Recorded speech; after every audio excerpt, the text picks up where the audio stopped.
Hi everyone. In this video, we will learn how to remove or hide the red comment indicator in Excel.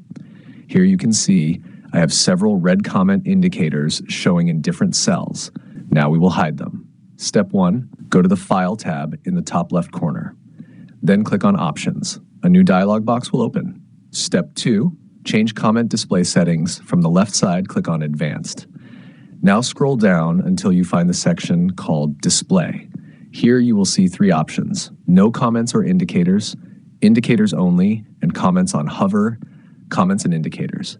Step 3, show all indicators optional. First, I will select comments and indicators and click OK. Now you can see that all comment indicators are visible in the worksheet. Step 4, hide all indicators. Now again, go to File, Options, Advanced, Display.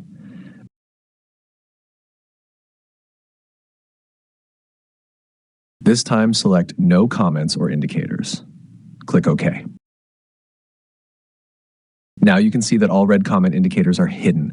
Important note, even though the indicators are hidden, the comments are still there. If you want to view them again, go to the Review tab and click on Show All Comments. And that's how you can easily hide or remove comment indicators in Excel. To learn more useful Excel tutorials, watch my other videos. Thanks for watching and subscribe.